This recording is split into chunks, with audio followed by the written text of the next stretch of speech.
बघा आता आपण काय कंटिन्युअस प्रेझेंट टेन्स बघणार आहोत. आतापर्यंत तुमचे सिंपल फ्युचर टेन्स 3 टेन्स आले, कळलं. आता कोणता टेन्स बघणार आहोत? कंटिन्युअस प्रेझेंट टेन्स म्हणजे कोणता काळ? चालू वर्तमान काळ.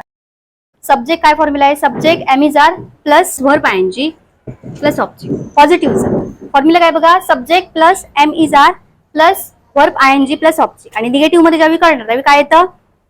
निगेटिव्ह करताना subject plus am is are नंतर नॉट वापरायचं. लुगियर ओके. आणि व्हर्बच्या फर्स्ट फॉर्मला आयएनजी प्लस ऑब्जेक्ट. आता कसं आयडेंटिफाय करायचं बघा? त आहे, वाक्याच्या शेवटी क्रियाबद्दल काय येतं? त आहे म्हणजे ती क्रिया आत्ता घडत आहे.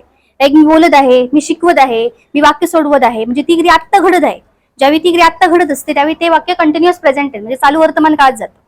त आहे वाक्याच्या शेवटी व्हर्बला काय येतं? त आहे. ओके. आता या ठिकाणी मी अंडरलाईन करून दिलेली आहे बघा, त आहे, ती बोलत आहे. ओके. हा फॉर्म्युला या फॉर्म्युलेचा वापर करायचा. सब्जेक्ट प्लस एम इज किंवा आर प्लस वर्बच्या फर्स्ट फॉर्मला आयएनजी प्लस ऑब्जेक्ट. आता एम इज आर कुठे वापरायचं हे मी तुम्हाला फर्स्ट डेला लिहून दिलेलं आहे. आय असेल तर आयला काय येतं? आयला am.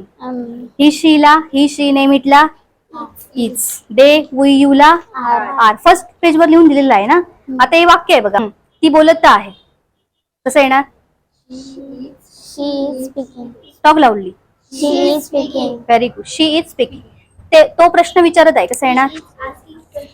He is asking a question किंवा अनेक असतील तर ही इज आस्किंग क्वेश्चन्स. अजून एक विचारते, तो लाडू खात आहे. Talk loudly. He is eating laddu. He is eating a laddu. Understood? समजलं?